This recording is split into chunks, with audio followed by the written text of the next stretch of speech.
ito po, nagtutulakan na po, no?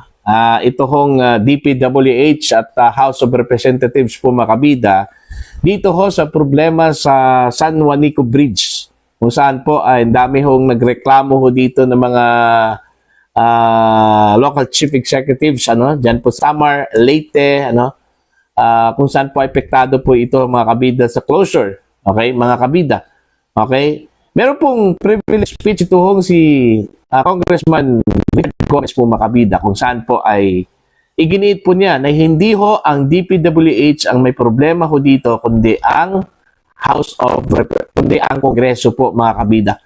Kasi ho, hindi ho pinakinggan at binaliwala lang po ng Kongreso ito hong request ng DPWH na pondohan ito hong rehabilitation po, ano, mga kabida, ng San Juanico Bridge, ano. Eto, pakinggan muna natin ito hong si Congressman Richard Gomez at meron pong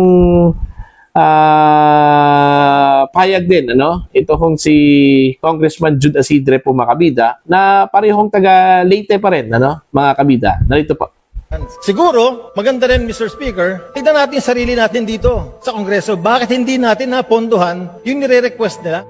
Pagkasira ng San Juanico Bridge, matagal nang ipinagbigay alam ng DPWH. Ngunit hindi pinansin sa Kongreso ayon kay Congressman Richard Gomez. I was once a part of the RDC 8 when I was mayor of Ormoc City. And on a yearly basis, all the problems na kinakailangan natin na ponduhan kung mayroong problema, ito ay laging tinitake up sa RDC. So yung mga regional offices, kung kailangan nila, inire-report po yun. I just feel bad that parang pinagbibintangan natin dito ngayon na mayroong neglect on DPWH. Because in the last RDC, Mr. Chair, Mr. Speaker, it was brought up that every year, DPWH will report kung ano yung kailangan ayusin sa atin. And also, andun lagi ang San Juanico Bridge. It is in the RDC report, if you will take a look at it, Mr. Speaker. So in this investigation that you want to happen, I don't know kung matutuloy pa to this coming week or pagpasok na natin ng 20th Congress, they will tell you na every year, never sila nagka-remiss sa pag-report, sa pagsabi na ang San Juanico Bridge, kinakailangan ng i-retrofit, kailangan ng repair, kailangan ng annual maintenance. Siguro, maganda rin, Mr. Speaker, tignan natin sarili natin dito sa Kongreso. Bakit hindi natin napondohan yung nire-request nila? Why I'm speaking here today is because yung problema ng San Juanico, that is 110 kilometers away from Ormoc City, nararamdaman din namin yan. Ngayon lang kami nagkakaroon ng pila ng truck sa loob ng Ormoc City. And when they stay in Ormoc City, we don't have ready restrooms for them. Saan sila nagdudumi? Sa tabi-tabi. It is also affecting the health and cleanliness of our city in Ormoc. So in this coming investigation, Congressman Asidre, please take note that the RDC report, every year, merong nire-report na merong pangangailangan ng DPWH with regards to maintenance, repair, and annual checkup of the San Juanico Bridge. Would like to qualify the position of this representation. We have no arguments, and we agree that for the longest time we have been asking funding, even not only for the repair of the San Juanico Bridge, but including the construction of a second San Juanico Bridge, considering that we have already seen the wear and tear and the life of the structure itself. However, the position of this representation with regards to the privilege speech is about having to impose the restriction, the load restriction on the San Juanico Bridge without prior preparation and without prior notice to the concerned stakeholders. For the record, as I mentioned in my privilege speech, we are not against the rehabilitation. In fact, we welcome it. In fact, for the longest time, we've been asking for it. But the problem with the current situation is that the announcement was made on the same day the restriction took effect. And in that case, as the honorable colleague from Ormoc has mentioned, Congressman Gomez has mentioned, not everyone is ready to address the consequences with the changes in terms of alternative maritime routes, in terms of the adjustment in the traffic, and even, as mentioned earlier, even the sanitation and the other services needed for the truckers. I think it's important to qualify that our concern stems from this. Because as mentioned earlier by the Honorable Garin, this is a matter that did not happen overnight. This is something that could have been avoided. Preparations could have been made earlier. The moment DPWDH felt that they needed to take in a consultant to make an structural integrity assessment of the bridge, should have started the need to draw contingency plans. It should have already beckoned DPWH to consider the worst scenario so that in case a situation would have been recommended that would warrant the restrictions on the bridge, then there would be a minimal disruption to the movements of goods and peoples as well as services from the islands of Leyte to Samar. We are one with the Honorable Gomez in saying that this has been a long concern of the region, having been part also of the Advisory Council of the Regional Development Council of the region. We've worked also closely in recommending funding for the second San Juanico Bridge. There is no question about that. Our concern for this matter is that this situation where we find ourselves in, wherein there was little or there was not inadequate preparation given prior to the closure or the imposition of load restrictions on the San Juanico Bridge, could have been done better. And it's important that we put this in mind because it could happen somewhere else under similar, even worse circumstances. So it's important that before such decisions of such magnitude are taken, there could have been proper coordination with the different stakeholders. Kung matutuloy ang investigation natin, we will have to ask the committee secretary to please prepare all the requests of DPWH with regards to San Juanico at the start of 19 Congress. Because as reported, every year, every budget year, nire-request nila yon. Baka kung sakaling hindi na ibigay yun, baka tayo yung nag-remiss. Baka nakalimutan lang natin. Baka hindi natin nakita na talagang kailangan palang ponduhan ang pagpapaayos ng San Juanico Bridge, Mr. Speaker. So, in part of his resolution, we ask that all records of requests coming from DPWH, ilabas po natin. Ayun. Yun pala, mga kabida. Ang tagal na palang nag-submit ng request. Halos taon-taon na lang po, nag-submit ng request ito kong DPWH para ponduhan po ng Kongreso ito kong rehabilitation po ng San Juanico Bridge po, mga kabida. Kaso lang po hindi ho napansin. Hindi napansin o hindi ho pinansin? Yun yung tanong po dyan, mga kabida. Tapos yun, nagpatuhan na po ng sisi, kaso daw, itong DPWH, bigla ang nagpasara daw ng wala kong prior notice, itong San Juanico Bridge.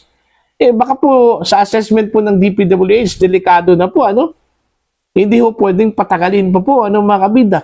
Kasi nga yun nga matagal na po silang nag-request na dapat punduhan na po ito para maumpisahan na po itong trabaho po, tapos yun, ang nangyari po ngayon, parang sinisi pa po ng kamara ito hong DPWH dahil ho daw walang kaukulang mga study, tapos hindi daw mahaba yung preparations, mga kabida, parang ganun Tapos yun nga, tama yung sinabi po ni Congressman Gomez po, na kung talagang seryoso ito hong Kongreso, okay, para ho dito sa problema ho sa San Juanico Bridge, dapat pinunduhan na sana nila yon, Total, doon po sa request, andun na po yung mga yung mga grounds po kung bakit gusto ko nilang i-rehabilitate ito hong San Juanico Bridge, na DPWH po, mga kabida.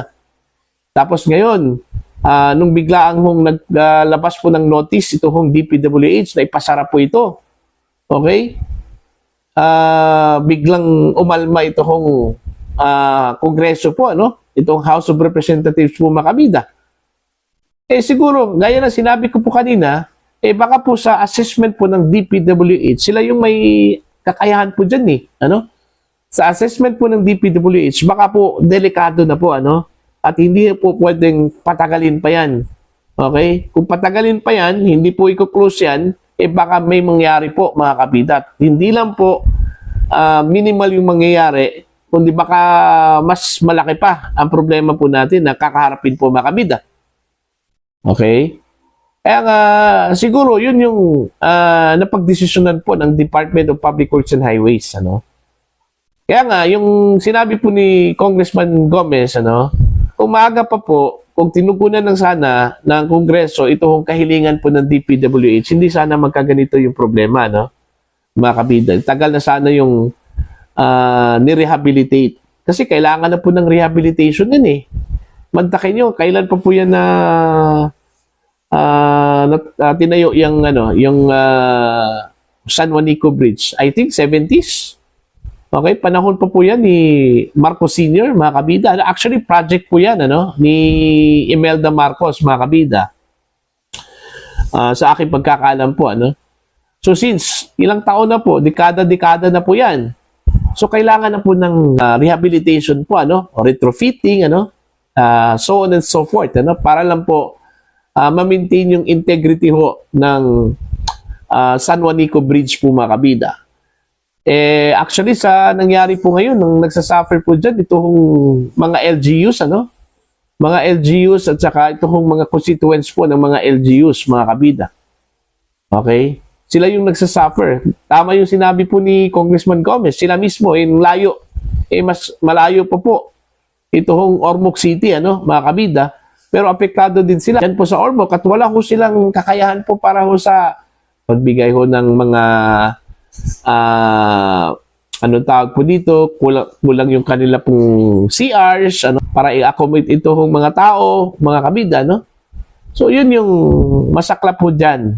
Okay? Parang nagsisihan na po itong dalawa, Sino ba talagang may problema dito? Ang DPWH o itong Kongreso po, mga kabida, Pero malinaw po dun sa sinabi po ni Congressman Gomez, na ang problema talaga itong Kongreso. Kasi ang tagal na po daw nag-request Halos taon-taon daw nagpadala ho ng request. Urgent pa. Okay? Pero hindi ho pinansin. Kaya nga nasabi ko po kanina, naitanong ko, hindi pinansin o hindi ho napansin? Parang ganun Okay? So, yun po, mga kabida. Sana maayos po ito, sa lalong madaling panahon. Pero I doubt kung ito po ay mabigyan po ng pondo para ho sa 19th Congress. Kasi patapos na po Ilang araw na lang po, mga kabida, magtapos na po itong